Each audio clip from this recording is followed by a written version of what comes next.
नमस्कार साथियों, easy easy life YouTube channel पर आप सभी का हार्दिक स्वागत है। हम पढ़ रहे हैं कक्षा 10 राजस्थान का इतिहास एवं संस्कृति, जिसका हम पहला चैप्टर राजस्थान का इतिहास पढ़ रहे हैं, जिसका आज भाग 5 है। ये इस चैप्टर का अंतिम भाग है। तो आइए शुरू करते हैं। जैसलमेर का भाटी राजवंश और इस वंश के प्रतापी शासक। जैसलमेर का भाटी राजवंश स्वयं को चंद्रवंशीय यादवों से संबंधित करता है और ये अपना संबंध श्री कृष्ण से जोड़ते हैं। विजयराज के शासनकाल से भाटियों का नियमित इतिहास हमें मिलता है। विजयराज का पुत्र जो है वो भोज होता है। वह गौरियों के खिलाफ लड़ता हुआ वीरगति को प्राप्त होता है। इसका उत्तराधिकारी जैसल हुआ, जिसने जैसलमेर की नींव रखी। जैसलमेर के किले का इतिहास ढाई साके के लिए प्रसिद्ध है। पहला साका है जो जैसलमेर के शासक मूल राज के समय होता है, जब अलाउद्दीन खिलजी जैसलमेर पर आक्रमण करता है। दूसरा साका रावल दूदा के समय होता है, जब फिरोज शाह तुगलक ने जैसलमेर पर आक्रमण किया था। और तीसरा अर्ध साका 1550 ईस्वी में हुआ, जब जैसलमेर के शासक लूणकरण ने कंधार के शासक अमीर अली को शरण दी और अमीर अली ने विश्वासघात करते हुए लूणकरण पर आक्रमण कर दिया। लूणकरण अपने साथियों के साथ लड़ता हुआ मारा जाता है, किंतु अंतिम रूप से भाटी ही विजय रहते हैं, लेकिन जौहर नहीं होता है। यह घटना अर्धसाका कही जाती है। और इसी तरह से अकबर के नागौर दरबार के समय 1570 में जब नागौर दरबार होता है, तो जैसलमेर के हर राय भाटी जो हैं, ये अकबर की अधीनता स्वीकार करते हैं और उनके साथ अपनी पुत्री का विवाह करते हैं। भाटी वंश का अंतिम शासक जवार सिंह था। देखिए, अकबर का जो नागौर दरबार है वो इतना ज़्यादा इम्पोर्टेंट है कि लगभग उस समय हम देखते हैं कि काफ़ी सारे जो राजवंश है वो अपनी अपनी पुत्रियों का विवाह इनसे करते हैं और राजनीतिक संबंध स्थापित करते हैं। ठीक है। तो अब देखिए भरतपुर का जाट वंश, जाट राजवंश और इसके प्रतापी शासक। जाट एक कृषक जाति है, जिसका एक राजनीतिक शक्ति के रूप में उत्थान औरंगजेब के शासनकाल में होता है। औरंगजेब के शासनकाल में ये कृषक जाति जो है वो राजनीतिक तौर पर उभर कर आती है। 1669 में मथुरा क्षेत्र के जाटों ने अपने नेता गोकुल के नेतृत्व में औरंगजेब के विरुद्ध विद्रोह किया था।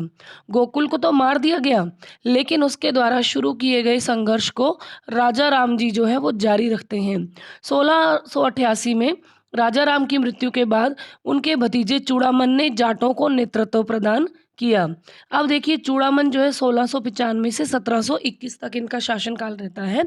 भरतपुर के स्वतंत्र जाट राज्य का संस्थापक चूड़ामन था। ठीक है। भरतपुर के स्वतंत्र जाट राज्य का संस्थापक चूड़ामन था।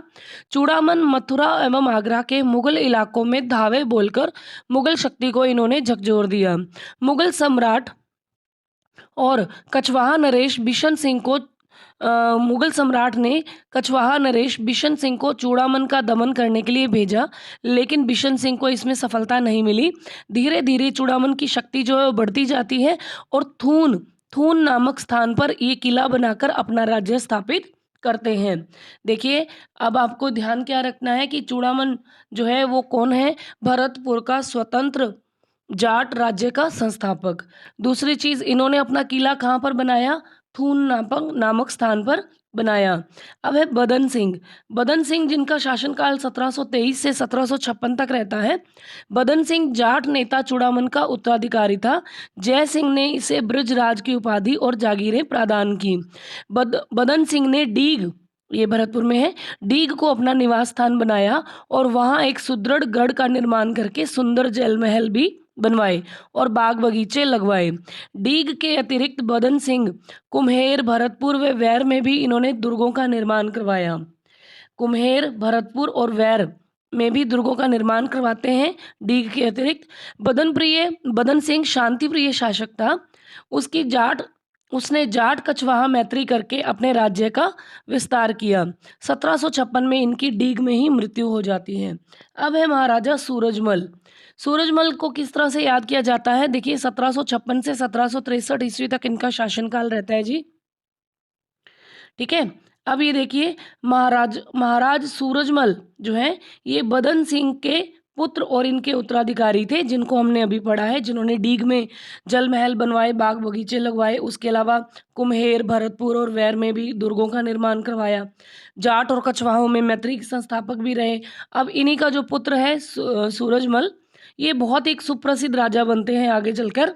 इनका शासनकाल जो है वो 1756 से 1763 तक रहता है। इसने भरतपुर में नवीन गढ़ का निर्माण करवाकर उसे अपनी राजधानी बनाया। इसने जयपुर के साथ मैत्री और सहयोग की नीति का अनुसरण किया।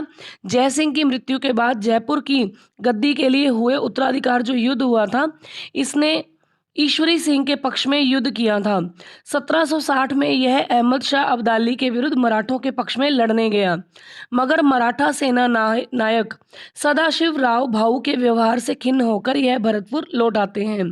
पानीपत की पराजय के बाद मराठों को सूरजमल ने शरण और सहायता दी। ठीक है, इनके बारे में कितनी इंपॉर्टेंट चीजें हैं देखो, कि पहली चीज, जब जयपुर कछवाहा नरेशों का जो आपस में उत्तराधिकारी युद्ध होता है तब ये ईश्वरी सिंह के समर्थक होते हैं। दूसरी चीज, ये अहमद शाह अब्दाली के विरुद्ध पानीपत की लड़ाई के लिए जाते हैं, है ना, मराठों के विरुद्ध, मराठों के पक्ष में गए हैं ये लड़ने के लिए। लेकिन मराठा जो सेना नायक है सदाशिव राव भाऊ, इनके व्यवहार से खिन्न होकर वापस भरतपुर लौट आते हैं और पानीपत की पराजय हो जाती है और मराठों को ये सूरजमल ही अपने यहाँ पर शरण देते हैं, सहायता देते हैं। 1763 में रुहेलों के विरुद्ध युद्ध में इनकी मृत्यु हो जाती है। इस युद्ध में सूरजमल का प्रतिद्वंदी नजीब खान था, जिसने सूरजमल की मृत्यु की पुख्ता पुष्टि होने पर ही विश्वास किया था। यह सूरजमल का अपने शत्रुओं के मन में खौफ का एक बड़ा उदाहरण है कि नजीब खान को भी विश्वास नहीं हो रहा था, जब तक उसको कंफर्म नहीं हो गया अच्छे से कि सूरजमल मारे गए हैं, तब तक उसने किसी पर विश्वास नहीं किया। महाराज सूरजमल के बारे में लिखते हुए कालिका रंजन कानूनगो ने लिखा है, ये एक इतिहासविद है कालिका रंजन कानूनगो, ये कहते हैं, उसमें अपनी जाति के सभी गुण, शक्ति, साहस, चतुराई, निष्ठा और कभी पराजय स्वीकार न करने वाली अदम्य भावना विद्यमान थी। इन्हें जाटों का प्लेटो या अफलातून भी कहा जाता है। अब है करौली का यादव वंश। करौली का राजवंश स्वयं को मथुरा की शूरसेन शाखा से संबंधित करते हुए अपना संबंध श्री कृष्ण से जोड़ते हैं। करौली के यादव वंश की स्थापना विजयपाल के द्वारा 1040 ईस्वी में की गई थी। इसमें बयाना भरतपुर को अपनी राजधानी बनाया था।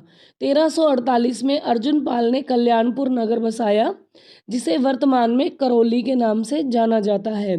धर्मपाल द्वितीय ने 1650 में करौली को अपनी राजधानी बनाया और गोपाल पाल ने करौली में मदन मोहन मंदिर का निर्माण भी करवाया। इनके आगे जो राजा हुए हरबख्श पाल, इन्होंने 9 नवंबर 1817 को अंग्रेजों से संधि करके अधीनता स्वीकार की। 1852 में नरसिंह पाल की मृत्यु के बाद डलहौजी ने करौली का विलय कंपनी राज्य में करने के लिए बोर्ड ऑफ डायरेक्टर से सिफारिश की, लेकिन डायरेक्टर्स ने इनकी अनुमति नहीं दी। 1.5 वर्ष तक विचार विमर्श के बाद मदन पाल को, जो 1854 से 1869 तक रहते हैं, मदन पाल को करौली का शासक बनाया गया था। अब इसी तरह से है परमार वंश। परमार का शाब्दिक अर्थ शत्रु को मारने वाला होता है। प्रारंभ में परमारों का शासन आबू के आसपास क्षेत्र तक ही सीमित था। प्रतिहारों की शक्ति कम होने के उपरांत परमारों की राजनीतिक शक्ति में वृद्धि हो गई। आबू के परमार, अब देखिए इसमें परमारों में कौन कौन से परमार हैं। पहले है आबू के परमार। आबू के परमार वंश का संस्थापक धूमराज था, लेकिन इनकी वंशावली उत्पल राज से प्रारंभ होती है। पड़ोसी राज होने के कारण आबू के परमारों का गुजरात के शासकों से लगातार संघर्ष चलता रहा। गुजरात के शासक मूल राज सोलंकी से पराजित होने के कारण आबू के शासक धरनी वराह को राष्ट्रकूट धवल की शरण लेनी पड़ी, लेकिन कुछ समय बाद धरनी वराह ने आबू पर पुनः अधिकार कर लिया था। फिर है विक्रमदेव का प्रपौत्र धारावर्ष 1163 से 1219 ईस्वी तक। आबू के परिवारों का ये शक्तिशाली शासक रहा है। इसने मोहम्मद गोरी के विरुद्ध युद्ध में गुजरात की सेना का सेनापतित्व किया। उसने सोलंकियों की अधीनता का जुआ उतार फेंका। गुजरात के जो सोलंकी थे इनको हटा दिया। उसने नाडोल के चौहानों से भी अच्छे संबंध रखे। उसके पुत्र सोम सिंह के शासनकाल में तेजपाल ने आबू के देलवाड़ा गांव में लूण वसीह नामक नेमिनाथ का मंदिर भी बनवाया। ये जैन मंदिर है। 1311 में ईस्वी के लगभग नाडोल के चौहान शासक राव लुम्बा ने परमारों की राजधानी चंद्रावती पर अधिकार कर लिया और वहां पर चौहान प्रभुत्व की स्थापना हो गई। अब आगे कुछ ऐसे फैक्ट्स आते जाएंगे जिनके बारे में हम लोग पहले छठी, सातवीं, आठवीं की हमारा राजस्थान की जो किताबें हैं उसमें पढ़ के आए हैं, वही सारी चीज़ें अब यहाँ पर इस चैप्टर में थोड़ा थोड़ा रिपीट होने वाली हैं। मराठों का राजस्थान में प्रवेश देखिए, 1707 में औरंगजेब की मृत्यु हो जाती है, मुगल साम्राज्य पतन की ओर बढ़ जाता है। इस दौरान पेशवाओं के कुशल नेतृत्व में मराठा ताकत बढ़ती जा रही थी। गुजरात और मालवा दोनों पर ही मराठों का प्रभाव कायम होता जा रहा था, किंतु अभी कोई भी सेना नायक मराठा ऐसा नहीं था जिसने राजपुताने में प्रवेश किया था। लेकिन ये स्थिति ज़्यादा दिनों तक नहीं रही। पारस्परिक ग्रह कलह के कारण राजपुताना में भी मराठों का प्रवेश हो गया। राजस्थान में पारस्परिक ग्रह क्लेश के मुख्य 3 केंद्र थे, बूंदी, जयपुर और जोधपुर। इन 3 घरानों की आपसी कलह की वजह से यहाँ पर मराठों का प्रवेश हो जाता है। अब देखिए, पहला है बूंदी उत्तराधिकार संघर्ष। सवाई जय सिंह अपनी शक्ति बढ़ाना चाहते थे। उसके राज्य की सीमा पर स्थित बूंदी राज्य का राजा बुद्ध सिंह जय सिंह का बहनोई था। 1727 तक साले बहनोई में घनिष्ठ संबंध रहे, फिर अचानक दोनों के संबंध तनावपूर्ण हो गए और अंत में बिल्कुल टूट गए। दोनों एक दूसरे के विरोधी भी हो गए। महाराव बुद्ध सिंह जय सिंह की बहन कछवाई रानी से घृणा करने लगा, ठीक है, और अपनी चुंडावत रानी के इशारे पर काम करने लगा।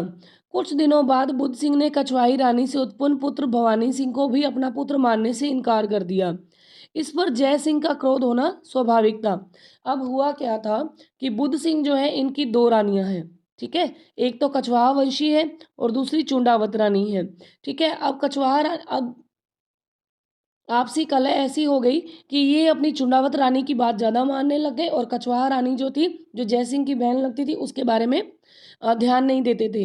और कुछ समय बाद जब इनका पुत्र भी होता है भवानी सिंह, तो उसको भी अपना पुत्र मानने से इनकार कर देते हैं, जिस वजह से इनके आपसी संबंध बिगड़ जाते हैं। अब उन्होंने बुद्ध सिंह को सिंहासनाच्युत करने का निश्चय कर लिया। किसने? जय सिंह ने। जब महाराव बुद्ध सिंह किसी कारणवश अपनी राजधानी से दूर गए थे, तो उनकी अनुपस्थिति में जय सिंह अपनी सेना भेजकर बूंदी दुर्ग पर अधिकार कर लेते हैं और करवड़ के जागीरदार हाड़ा सालिम सिंह द्वितीय पुत्र दलेल सिंह को 1730 में बूंदी की गद्दी पर बिठा देते हैं। हमने ये पढ़ा भी हुआ है कि पहले बुद्ध सिंह को यहाँ से हटा दिया जाता है, उसकी जगह पर दलेल सिंह को गद्दी पर बिठा दिया जाता है ना। जय सिंह की इस कार्यवाही के कुछ वर्षों बाद मराठों को राजपुताना की राजनीति में हस्तक्षेप करने का मौका मिल जाता है। 1732 में जय सिंह अपनी पुत्री कृष्णा कुमारी का विवाह दलेल सिंह के साथ कर देता है। जय सिंह ने दलेल सिंह का रास्ता साफ करने के लिए भवानी सिंह की हत्या भी करवा दी, ठीक है। इस घटना से कछवाई रानी को जय सिंह का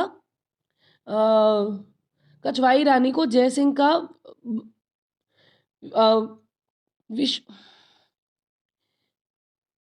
उसने मराठों से सहायता प्राप्त करने का प्रयास किया। यानी कछवाई रानी जो है वो अपने भाई से नाराज हो जाती हैं क्योंकि इनके पुत्र की हत्या करवा दी जाती है, तो वो मराठों से सहायता प्राप्त करने की प्रयास करती हैं और मराठे इसी अवसर की तलाश में बैठे थे।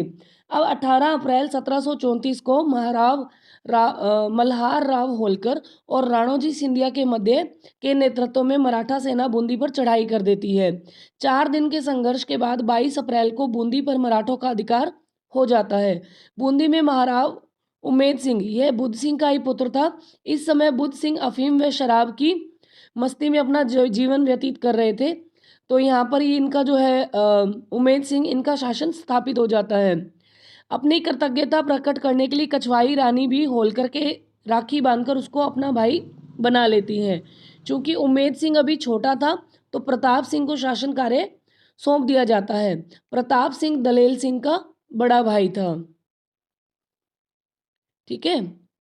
अब आगे देखिए, ये काफ़ी कॉम्प्लिकेटेड सी स्टोरी है, इतना इसको बैकग्राउंड में ना ही ध्यान दे तो ज़्यादा बेटर है, क्योंकि फैक्ट्स ही पूछे जाने हैं अभी रीट में। लेकिन अगर आप फर्स्ट ग्रेड के लिहाज से कर रहे हैं तो आपको डेफिनेटली इसकी एक एक पॉइंट्स को मेंशन करना पड़ेगा। अभी ये हुडा सम्मेलन के बारे में भी हम पढ़ चुके हैं।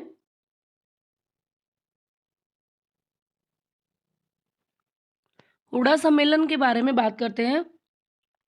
मालवा, गुजरात और बुंदेलखंड में मराठों को रोकने में मुगल शासन असफलता और राजपूत शासकों के आंतरिक झगड़ों में मराठों के इस प्रथम हस्तक्षेप ने राजस्थान, हालांकि राजस्थान नाम उस समय प्रचलन में नहीं था, के समस्त विचारशील शासकों की आंखें खोल दी।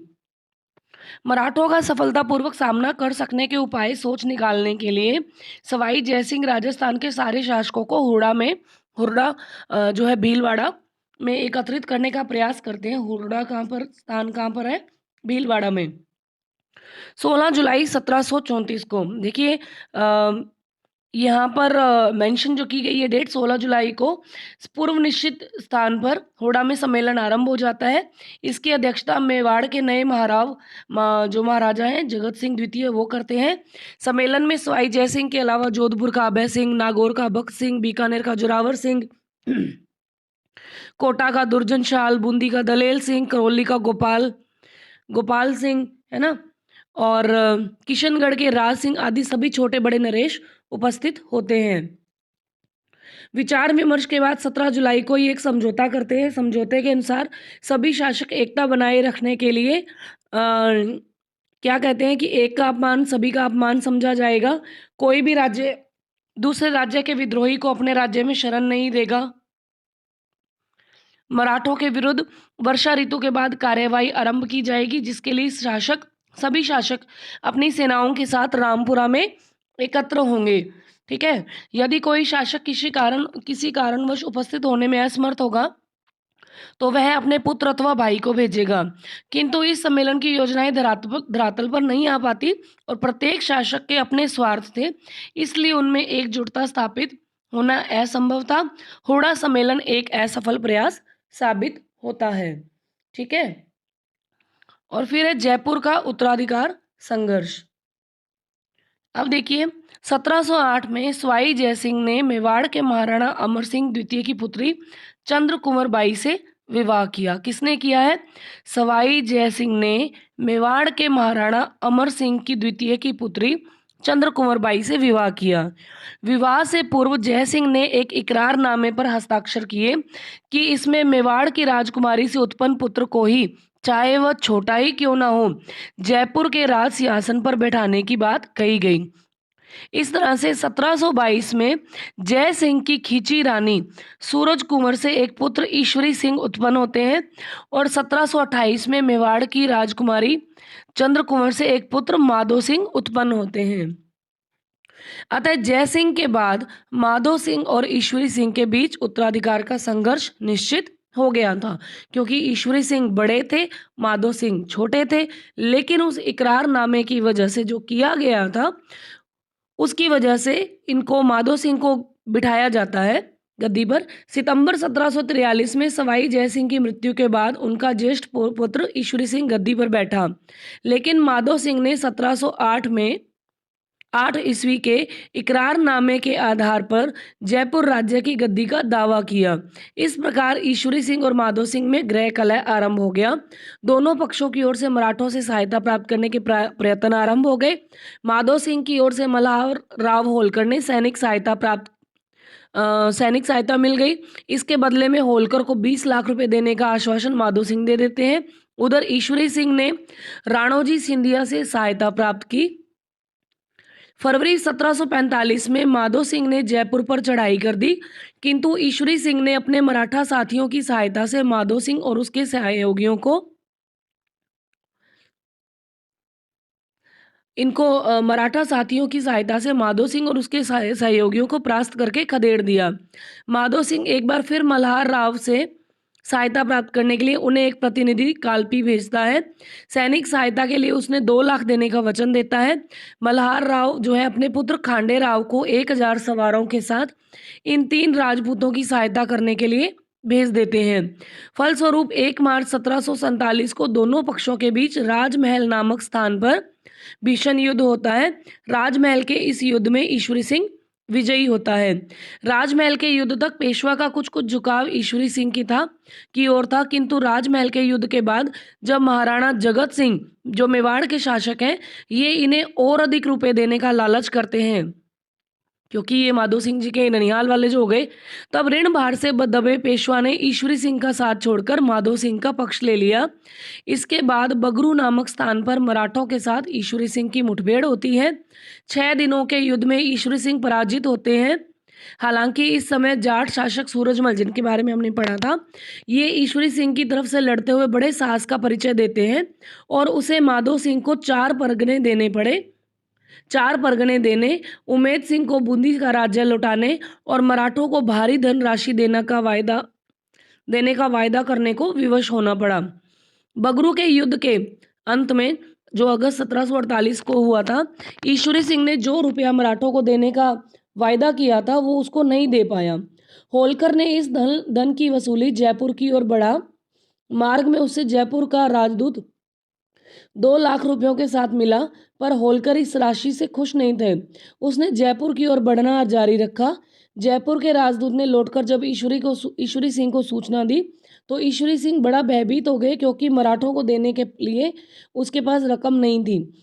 तब निराश होकर 13 दिसंबर 1750 ईस्वी को ईश्वरी सिंह ने आत्महत्या करके सारे राजनीतिक जंजालों से अपने आप को आज़ाद कर लिया था। अब होलकर ने माधो सिंह को बुलाकर उसे जयपुर की गद्दी पर बिठाया। माधो सिंह के गद्दी पर बैठते ही मराठों ने उसके सामने धन संबंधी अपनी लंबी चौड़ी मांग रखी। माधो सिंह मराठों को सबक सिखाना चाहता था। 10 जनवरी 1751 को उसे एक सुनहरा अवसर मिला। इस दिन लगभग 4,000 मराठों ने नवनिर्मित जयपुर के कलात्मक मंदिरों और बाजारों को देखने के लिए नगर में प्रवेश किया। दोपहर में माधो सिंह ने नगर के सभी द्वार बंद करवा दिए और अचानक राजपूत सैनिकों और नागरिकों ने मराठों का कत्लेआम शुरू कर दिया। राजस्थान की राजनीति में राजपूत मराठा संघर्ष की एक नई उलझन यहीं से आरंभ हुई, जो आगे चलकर इन दोनों जातियों के साथ राजस्थान के लिए भी घातक सिद्ध हुई। तुंगा का युद्ध। जयपुर राज्य और मराठों के मध्य चौथ को लेकर बार बार विवाद होता था। हम पहले भी पढ़ चुके हैं कि चौथ क्या है। ये मराठों द्वारा शासकों से लिया जाने वाला सुरक्षा कर है। ठीक है, तो ये देखिए, फलस्वरूप महादजी सिंधिया के नेतृत्व में जयपुर राज्य में जो मराठे हैं लूट मचाया करते थे। मराठों की इन हरकतों से परेशान होकर जयपुर का तत्कालीन शासक प्रताप सिंह इनसे मुक्ति का प्रयास कर रहा था। प्रताप सिंह ने मराठों के विरुद्ध जोधपुर महाराजा विजय सिंह से भी गठबंधन किया। शिवपुर और करौली के शासकों ने भी इस संघ को सहयोग दिया। इनके अतिरिक्त महादजी का साथी जो है मुगल फौजदार जो था मोहम्मद बेग हमदानी, ये भी राजपूतों के साथ हो गया और 28 जुलाई 1787 को लालसोट डोसा नामक स्थान पर मराठों यानी महादजी सिंधिया और राठौड़ कछवाहा गठबंधन की सेनाओं के मध्य युद्ध हुआ। भयंकर रक्तपात हुआ, फिर भी युद्ध अनिर्णायक रहा। महादजी सिंधिया पीछे हटे और राजपूत सेना का पलड़ा भारी रहा। तुंगा के युद्ध के बाद मराठे राजपूत राज्यों पर अपना प्रभुत्व छोड़ने को तैयार नहीं थे। मराठों और राजपूतों के मध्य 20 जून 1790 को पाटन का युद्ध हुआ, जिसमें मराठा सेना को निर्णायक विजय मिली। राजपूत सेना ने आत्मसमर्पण कर दिया। जयपुर शासक प्रताप सिंह ने मराठों से मुक्ति का एक और प्रयास किया। उसने जोधपुर की सहायता से 16 अप्रैल 1800 को मालपुरा में पुनः मराठों से युद्ध किया, किंतु इस बार भी विजय मराठों के हाथ लगी और जयपुर राज्य को फिर से मराठों के साथ संधि करनी पड़ी। अब देखिए कृष्णा कुमारी विवाद। कृष्णा कुमारी विवाद तो बहुत ही फेमस विवाद रहा है। मेवाड़ की राजकुमारी कृष्णा कुमारी से विवाह को लेकर जयपुर के शासक जगत सिंह और जोधपुर के शासक मान सिंह के मध्य युद्ध की स्थिति उत्पन्न हो गई। कृष्णा कुमारी मेवाड़ के महाराणा भीम सिंह की पुत्री थी, जिसकी सगाई मारवाड़ के शासक भीम सिंह के साथ तय हुई थी। देखिए ये कृष्णा कुमारी कौन है, इसको थोड़ा ध्यान से समझिए। अब देखिए ये है कृष्णा कुमारी। ये कौन है? Daughter of Bhim Singh. Daughter of Bhim Singh है ये कहाँ की है? ये मेवाड़ की है।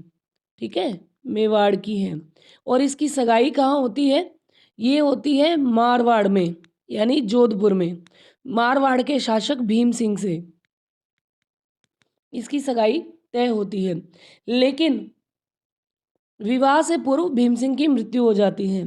भीम सिंह की मृत्यु के पश्चात इनके जो पिता है भीम सिंह, ये इनका जो रिश्ता है दोबारा ये कहाँ कर देते हैं, जयपुर के शासक जगत सिंह के साथ तय कर देते हैं।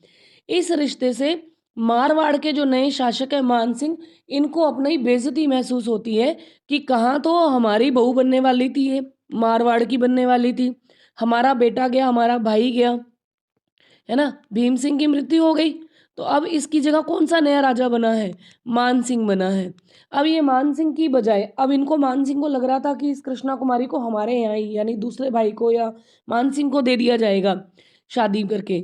लेकिन ये क्या करते हैं, इसके फादर भीम सिंह क्या करते हैं, इसकी शादी जो है जयपुर घराने में तय कर देते हैं, जगत सिंह के साथ तय कर देते हैं। ठीक है, अब ये मारवाड़ वाले अपना अपमान समझते हैं और मान सिंह ने मेवाड़ पर आक्रमण करने का निश्चय कर दिया। इस घटना के कारण एक बार फिर से मराठों और अमीर खां पिंडारी को मेवाड़ और मारवाड़ की आंतरिक स्थिति में हस्तक्षेप का अवसर मिल जाता है। मारवाड़ के शासक मान सिंह का पक्ष लेते हुए अमीर खां पिंडारी मेवाड़ में डेरा डाल देता है। अमीर खां पिंडारी ने कृष्णा कुमारी की शादी मान सिंह से करने या कृष्णा कुमारी की हत्या करने का प्रस्ताव रख दिया। उसकी बात नहीं मानने पर मेवाड़ को उजाड़ने की धमकी दे दी। अब होता क्या है, अंत में जुलाई 1810 को कृष्णा कुमारी के जीवन की समाप्ति के साथ ही इस विवाद का पटापेक्ष हो जाता है। राजस्थान में मराठा हस्तक्षेप का यह सबसे काला अध्याय था। देखिए, दो आपसी राज्यों के संघर्ष में इस राजकुमारी की हत्या कर दी जाती है। इसे इसके घर वाले ही खुद जहर देकर मार देते हैं या ये खुद आत्महत्या करती है, ये तो एक विवादित विषय हो जाता है। लेकिन सिर्फ इतना कहना ये चाहूँगी कि चाहे वो जयपुर घराना था, चाहे वो मारवाड़ घराना था, इन घरानों की जो शान बान है उसकी वजह से मेवाड़ ने अपने ऊपर इतना बड़ा कलंक ले लिया कि इसे अपने आप को युद्ध से बचाने के लिए अपनी ही बेटी को मारना पड़ा। ठीक है, तो ये राजस्थान के इतिहास का भी एक काला अध्याय है, मराठा हस्तक्षेप का भी एक काला अध्याय है कि इन्होंने उस राजकुमारी को ही खत्म कर दिया। जोधपुर का उत्तराधिकार संघर्ष। राजस्थान में सबसे महत्वपूर्ण उलझन जोधपुर राज्य के उत्तराधिकार के प्रश्न को लेकर उत्पन्न हुई। कई वर्षों तक चला ये संघर्ष। जोधपुर के महाराजा अभय सिंह का भाई भक्त सिंह अभय सिंह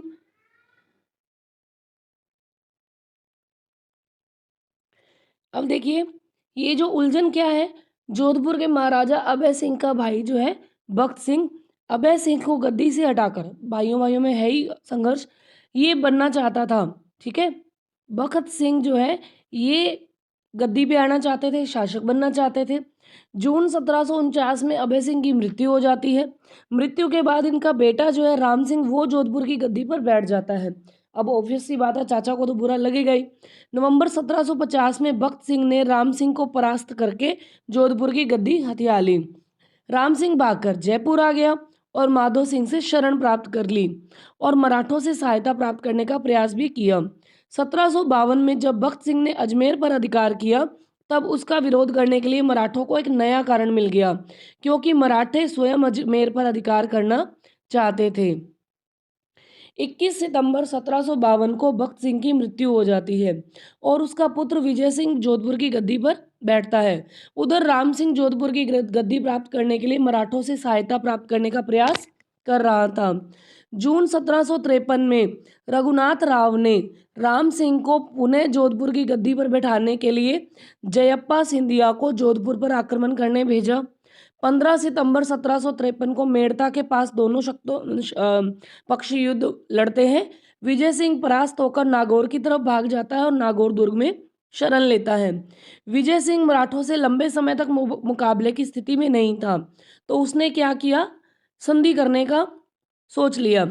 फरवरी 1756 में इनके बीच में संधि होती है। संधि की शर्तें क्या क्या होती हैं कि अजमेर और गढ़बीठली, तारागढ़ का जो किला है, दुर्ग है, मराठों के अधिकार में रहेंगे। जालोर सहित आधा मारवाड़, जिसमें सांबर, मारोट, सोजत, परबतसर, केकड़ी के 84 गांव थे, इन पर राम सिंह का अधिकार मान लिया गया। ठीक है, और जोधपुर, नागौर, मेड़ता पर विजय सिंह का प्रभुत्व मान लिया गया। विजय सिंह ने युद्ध की क्षतिपूर्ति के रूप में 50 लाख रुपए मराठों को देना स्वीकार किया, जिससे 25 लाख प्रथम वर्ष में और शेष राशि आगामी 2 वर्षों में 2 किश्तों में देनी थी। राम सिंह ने अपनी सहायता के बदले मराठों को 5 लाख रुपए देना स्वीकार किया। जोधपुर राज्य 1.5 लाख रुपए वार्षिक कर के रूप में मराठों को देगा। राम सिंह द्वारा विजय सिंह की सीमा का अतिक्रमण करने पर विजय सिंह सैनिक कार्यवाही करने के लिए स्वतंत्र था। तो इस तरह से देखा जाए तो जो राम सिंह है son of Abhay Singh, Vijay Singh son of Bakht Singh, इन दोनों के आपसी संघर्ष का नतीजा ये था कि जो जोधपुर क्षेत्र है, जो मारवाड़ का जो पूरा इलाका है, वो पूरी तरह से खत्म होने की कंडीशन में आ गया। उसके 2 टुकड़े कर दिए गए। आर्थिक तौर पर भी उसकी कमर तोड़ दी गई। राजनीतिक तौर पर तो टूटा ही टूटा मारवाड़, आर्थिक तौर पर भी तोड़ दिया गया है। और इतना भारी कर हर वर्ष देना जो होगा, वो भी इनके लिए किसी सदमे से कम नहीं था। राजस्थान के उपयुक्त प्रमुख राज्यों के साथ साथ लगभग सभी राज्यों में मराठों का प्रवेश और उनका हस्तक्षेप प्रारंभ हो गया। केवल बीकानेर और जैसलमेर ही ऐसे राज्य थे जिसने जो मराठों की लूटमार से बचे रहे। शेष संपूर्ण राजस्थान पर धीरे धीरे मराठों का वर्चस्व स्थापित हो गया। आगे चलकर मराठों के सहयोगी रहे पिंडारियों ने भी अपने स्वतंत्र दल संगठित करके राजस्थान में लूटमार आरंभ कर दी। राजस्थान के राज्य कभी अधिक संपन्न नहीं रहे और अब तो उनकी आर्थिक दशा भी अत्यंत खराब हो गई थी। तो इस तरह से ये हमारा जो चैप्टर है वो अब पूरा होता है। जल्दी नए एक चैप्टर के साथ मिलते हैं। तो आज के लिए इतना ही। हार्दिक धन्यवाद, आभार।